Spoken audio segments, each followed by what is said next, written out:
Tudo bem, pessoal? Dando continuidade, então, 260 questões na visão espiritual, a gente vai falar um pouquinho hoje sobre a difícil consciência da própria morte. Infelizmente, entre 70% a 80% das pessoas que morrem, que desencarnam, não têm consciência da própria morte, ou seja, não sabem que morreram, tá? E aí a gente pode fazer a pergunta, poxa, mas um número tão grande de pessoas, mas por que isso aí acontece? Acontece por um motivo muito simples. As pessoas não se preocupam com esse problema, com a morte. Não é que a gente tenha que ficar vivendo preocupado com a morte, não é isso.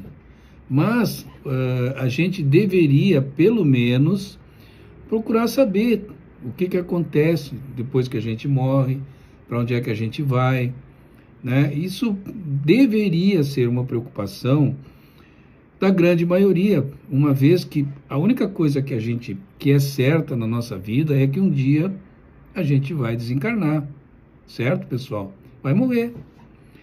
Mas ninguém se preocupa. Então, quando acontece o evento, as pessoas são como que pegas de surpresa. Ninguém está esperando e ninguém quer morrer.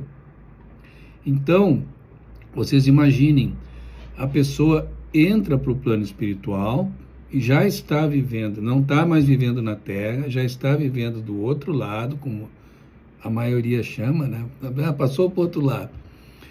O outro lado é o plano espiritual. A pessoa entra no plano espiritual, mas não tem consciência que está no plano espiritual. E uma das coisas que faz com que isso aconteça é que o corpo astral, ou o perispírito, que é a mesma coisa, ele é exatamente igual ao nosso corpo de carne. Então a pessoa se olha, se apalpa, poxa, não morri, continuo vivo. E realmente não morreu, continua vivo, continua viva, né? Quem morreu foi o corpo físico, mas a perturbação dela é tão grande que ela não se dá conta. Ao longo desses mais de 25 anos, dirigindo um grupo de desobsessão mediúnica, a gente teve a oportunidade de conversar com milhares de espíritos. E a grande maioria deles não tem noção que morreu. Inclusive, eles comentam coisas mais ou menos assim. Poxa, agora eu estou lá em casa e ninguém mais me conhece, eu falo com as pessoas não me respondem, eles passam por mim, fazem de conta que não estão me enxergando, e eu já estou ficando muito chateado com isso, porque eu acho até que eles se combinaram, né? Mas vejam só o estado de perturbação que a pessoa se encontra. Em momento nenhum ela se pergunta, poxa, mas se eu estou falando e ninguém me escuta, se as pessoas não estão me enxergando, será que eu não morri? Sabe? Não dá. E o espírito, ele não tem esse insight, essa pergunta, por quê? Porque ele nunca se preocupou com isso na Terra. Ele viveu a vida dele, não quis saber de plano espiritual. Isso aí é coisa que sei lá, que é para os outros, não é para mim, não existe. E um monte de outras coisas que a gente conhece muito bem como é que funciona. Então, pessoal, existem, eu falei milhares, mas são milhares mesmo, de relatos de espíritos nesta condição, vivendo no plano espiritual, sem ter consciência de que morreram. Então nós temos que encaminhar esses espíritos para lugares melhores dentro da espiritualidade. Nós trabalhamos com uma cidade astral, cujo nome é Amor e Caridade. Nesta cidade nós temos um hospital também com o mesmo nome, Amor e Caridade. Então a gente encaminha esses espíritos para lá, onde eles vão receber atendimento e aos poucos eles vão tendo consciência da nova existência, ou seja, eles vão desconfiar que já morreram, que não estão mais vivendo na Terra. Porque uma coisa muito importante, e isso aí é bom que muitos espíritas saibam, a gente não pode dizer para um espírito, olha, não, tu não enxerga, as pessoas não te enxergam, as pessoas não te ouvem, porque tu já morreu. Quem é que está preparado para ouvir isso? Ninguém. E o espírito também não está. Então a gente tem que ter muito cuidado, porque a gente não pode dizer, olha, tu já morreu. Por isso é que eles não te enxergam. Isso pode causar um trauma no espírito que a gente não tem condições de avaliar, né? Então, a gente simplesmente encaminha e lá na espiritualidade, nessa cidade astral que eu falei, que é uma delas, existem centenas espalhadas pelo Brasil, e eu aqui vou falar só do Brasil, porque elas estão pelo mundo inteiro, evidentemente, não poderia ter cidade de acolhimentos de espíritos só no Brasil. Então a gente fala daquilo que conhece, daquilo com o qual interage e tudo mais. Então esse pessoal, uma vez levado para lá, eles vão aos poucos tendo a consciência de que desencarnaram, né? E é muito importante esse hospital, o Amor e Caridade, porque as pessoas aportando lá, normalmente elas recebem um tratamento de sonoterapia, ou seja, elas vão dormir por um período lá de 2, 3 semanas, um mês mais ou menos, acorda um pouquinho, conversa com aqueles que são responsáveis por ela, aí dorme mais um tanto, acorda de novo e assim por diante, né? Até que chega um momento em que aparece uma ocasião propícia para revelar para ela que ela realmente morreu, que não vive mais na Terra. Mas aí o espírito já está mais acostumado, ele não vai levar aquele choque que levaria se a gente dissesse de bate-pronto, olha, tu tá dentro da tua casa lá, ninguém fala contigo, porque tu tá morto, cara, tu já morreu, né? A pessoa não porque se ele tivesse pelo menos uma pequena percepção de que já morreu, ele poderia perguntar para a gente, escuta, será que eu já não morri? Aí a gente pode confirmar, sim, aconteceu, né? Mas eles não perguntam, eles não conseguem compreender. Tamanho é o estado de perturbação. É importante também saber, pessoal, que todo aquele que morre, que desencarna, mais cedo ou mais tarde, ele vai ser socorrido, ele vai ser amparado. Por quem? Pelos espíritos que a gente chama de espíritos socorristas.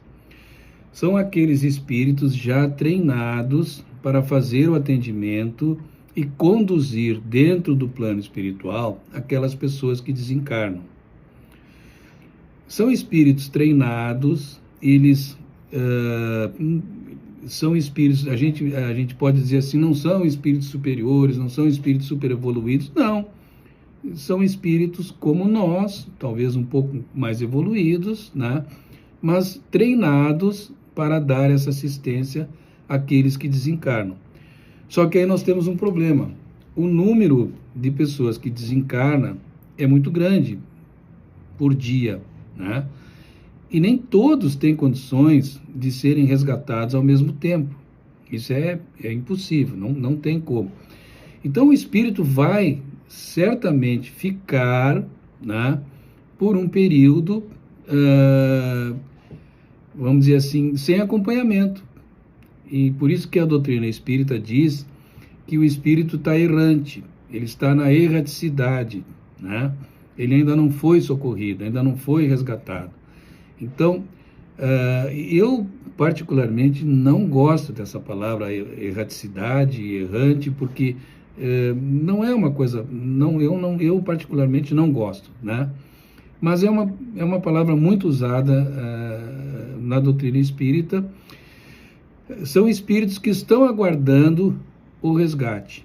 Eu prefiro falar dessa forma, porque na verdade é exatamente isso aí que acontece. Eles estão aguardando serem resgatados, serem recolhidos, Então, uns vão demorar mais tempo, outros vão demorar menos tempo, mas todos, sem exceção, inclusive aqueles que fizeram maldades, que cometeram crimes, atrocidades, vai chegar uma hora, vai chegar um dia dentro do plano espiritual que esses espíritos terão que ser resgatados. E efetivamente isso vai acontecer. A gente não pode esquecer que nós também já fomos espíritos malignos, espíritos do mal, e que só chegamos na condição que a gente está hoje porque a gente foi muito ajudado, né? Porque se não fosse isso, não fosse a ajuda dos bons espíritos, as pessoas boas de hoje não estariam aqui, não seriam boas. Então, todo mundo tem um momento em que precisa ser resgatado, precisa ser acolhido, e uma coisa muito importante, independente do que a pessoa fez, isso tem que ser feito com amor. Por isso é que Jesus veio para ensinar o quê? Entre várias coisas, e a maior de todas que ele veio ensinar foi o amor, né? Independente se a pessoa é má, se a pessoa é boa, se a pessoa errou, fez isso, fez aquilo, não importa. Nós estamos aqui reencarnados na Terra para evoluir. Não existe outra. A gente não veio tirar férias, a gente não veio para ir para a praia, a gente não veio para fazer uma viagem bacana. Tudo isso é importante, tudo isso a gente tem que passar. Mas a gente veio, em última análise, para evoluir. A cada encarnação, a gente evolui um pouquinho. Nem que seja um pedacinho desse tamanho, um pouquinho assim, não tem problema, a gente evolui, certo? Muito difícil o espírito entrar numa reencarnação e sair dela sem evoluir. Isso não acontece. Tá? Se a evolução for mínima, não importa, ela aconteceu. Sempre de uma encarnação para outra haverá uma evolução. Então, pessoal, se o número de pessoas que se interessassem mais por esse assunto, em vez de 80% de pessoas que não querem nem saber disso aí, 70%, 80%, sei lá, se esse número fosse 20%, os outros 80% teriam uma pequena, um pequeno esclarecimento em relação ao que acontece depois da morte. E isso facilitaria muito, mas muito mesmo, o trabalho desses espíritos que eu falei antes, os espíritos socorristas. Então, eles precisariam trabalhar muito menos para mostrar para a pessoa, olha, você já desencarnou, você teve um tempo para viver na Terra, o tempo terminou, e a gente retorna para o plano espiritual. Esta aqui é a vida verdadeira. Aquela que você estava vivendo na Terra era uma passagem. Por isso que muitas religiões e muitas pessoas falam, e a gente acha que, falando só por falar, o fulano fez a passagem. Ou seja, passou de um lugar onde ele estava vivendo temporariamente para ir para um lugar onde ele vai viver definitivamente. Só que ele não vai viver eternamente. Por quê? Porque ele vai precisar reencarnar, ele vai ter que voltar. Então, o tempo dele no plano espiritual também é temporário. Por isso é que a gente tem, nós vamos falar depois, tem um capítulo que eu falo a senoide da vida. Então a gente é uma curva, uma senoide, eu já falei isso nos vídeos anteriores. Uma hora a gente está desencarnado, outra hora está encarnado, desencarnado, encarnado, e assim a gente vai. E a curva vai andando, a senoide vai andando. Certo, pessoal? Então é isso. A difícil consciência da própria morte. Infelizmente, é uma realidade muito maior do que deveria ser. Grande abraço a todos.